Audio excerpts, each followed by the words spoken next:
نحمدہ ونصلی علی رسولہ الکریم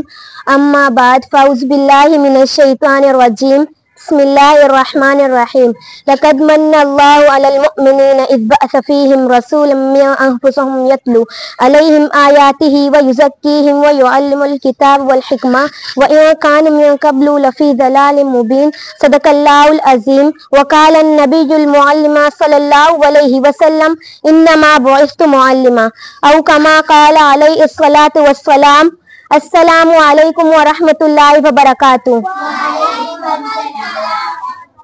اور لاکھوں سلام اس آقا پر دل لاکھوں جس نے جوڑ دیے، دنیا کو دیا پیغام سکون، انسانوں کے رخ موڑ دیے۔ اس عالم اعظم نے کیا کیا نہ دیا، اس عالم کو دستور دیا منشور دیا، کہیں راہیں دیے کہیں موڑ دیے۔ صدر الوقار، آج میں جس موضوع پر لب کشائی کرنا چاہتی ہوں وہ بڑا ہی اہم، اکرم، اعظم، اشرف و افضل، اعلیٰ و بالا ہے، جو اس ذات مقدس کے نام نامی سے موسوم ہے، جو بڑا ہی مطہر و معطر، منور و مکرم، محترم و معتصم معظم ہے، جو کہ سیرت النبی المعلم کے نام سے مانون ہے۔ صدر الوقار،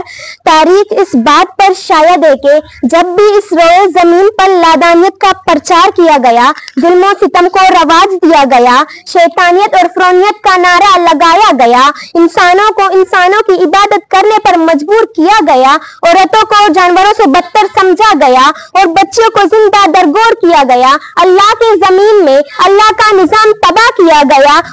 اس وقت خالق السماوات والارض نے اپنے محبوب ترین بندوں کو انسانیت کی بقا اور رہنمائی کے لیے مبعوث فرمایا۔ صدر الوقار، جب میں تاریخ کا مطالعہ کرتی ہوں تو میں دیکھتی ہوں کہ میرے محبوب پیغمبر صلی اللہ علیہ وسلم کی بعثت سے پہلے یہی حالت تھی۔ عالم انسانیت سسک رہا تھا، گلشن ارضی ماتم کدا بنا ہوا تھا، ہر طرف ظلم و ستم کے جبر و تشدد کی تند و تیز ہوائیں چل رہی تھی، ہر صرف نفرت و عداوت کے شعلے بڑک رہے تھے، کمزوروں پر ظلم و ستم کے پاڑ توڑے جا رہے تھے، معصوم بچوں کو زندہ درگور کیا جا رہا تھا۔ غرض یہ ہے کہ انسان وحشی درندہ بن چکا تھا اور انسانیت تباہی کے آخری دہانے پر پہنچ چکی تھی۔ ایسے نازک حالات میں خالق کون و مکان ہے، آقائے نامدار، نبیوں کے سردار، شہ ابرار، نبوت کے تاجدار، انسانیت کے غمخوار، مظلوموں کے مددگار، میرے اور آپ کے سرکار حضرت محمد مصطفیٰ احمد مجتبیٰ صلی اللہ علیہ وسلم کو عالم انسانیت کے لیے معلم بنا کر بھیج دیا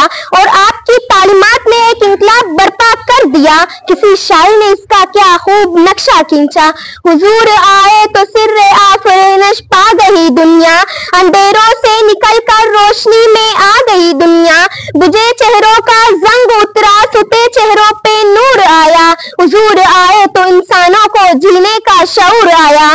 میرے نبی المعلم نے ان تمام ظلم و ستم کے خلاف علم بغاوت بلند کیا، جہالت کا قلعہ کما کیا، انسانیت کو ضلالت کی گٹا ٹوپ کر تاریکی سے نکال کر ہدایت کی روشنی میں لا کھڑا کیا، زنجیر غلامی میں جکڑے انسانوں کو آزاد کیا، معصوم کلیوں کو مسکرانے کا حق عطا کیا، مظلوم عورتوں کو باعزت مقام دیا، بگڑے ہوئے معاشرے کو امن و سکون کا پیام دیا، علم شیطانیت سرنگوں کیا، علم معرفت کا پرچار کیا اور اس ذات مقدس نے خود اعلان کیا انما بعثت معلما۔ ارے سنو میں تو علم معرفت کا معلم، عقیدت کا معلم، عبادات کا معلم، تجارت کا معلم، معاملات کا معلم، عدالت کا معلم، شرافت کا معلم، صداقت کا معلم، شجاعت کا معلم، سخاوت کا معلم، سیاست کا معلم، روحانیت کا معلم۔ غرض یہ ہے کہ عرشے کا معلم بنا کر بھیجا گیا ہوں۔ میں اس مختصر سے وقت میں میری نبی الامی کی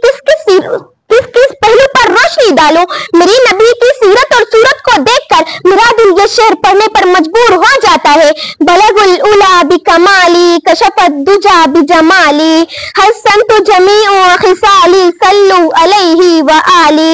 میرے محبوب پیغمبر صلی اللہ علیہ وسلم کے اخلاق اس قدر بلند کہ جن کے سامنے وقت کے نام اور اخلاق والوں کے سر شرم سے جھک گئے اور جن کو دیکھ کر زمانے کے بڑے بڑے فرعون دین اسلام میں داخل ہو گئے اور اس اخلاق کے اثر سے ابوبکر صدیق بن گئے، عمر فاروق بن گئے، عثمان حیاداروں کے سردار بن گئے، علی حیدر قرار بن گئے اور بزبان قرآن انک لعلی خلق عظیم کے مرتبے پر فائز ہو گئے۔ کسی شاعر نے اس نقطے کو یوں بیان کیا، ارباب نظر کو کوئی ایسا نہ ملے گا، ارباب نظر کو کوئی ایسا نہ ملے گا، بندے تو مل جائیں گے مگر مولا نہ ملے گا. تاریخ اگر ڈھونڈے گی ثانی محمد, تاریخ اگر ڈھونڈے گی ثانی محمد, ثانی تو بڑی چیز ہے مگر سایہ نہ ملے گا. صدی علی وقار. میری متنی آقا کی سیرت کا باب اتنا وسیع ہے کہ آج تک کوئی مصنف, کوئی مورخ, کوئی مبلغ, کوئی مدبر, کوئی مفکر اور کوئی مقرر ایسا پیدا نہیں ہوا جو اس کا کامہ احاطہ کر سکے, بلکہ سب آخر میں یہ کہنے پر مجبور ہو گئے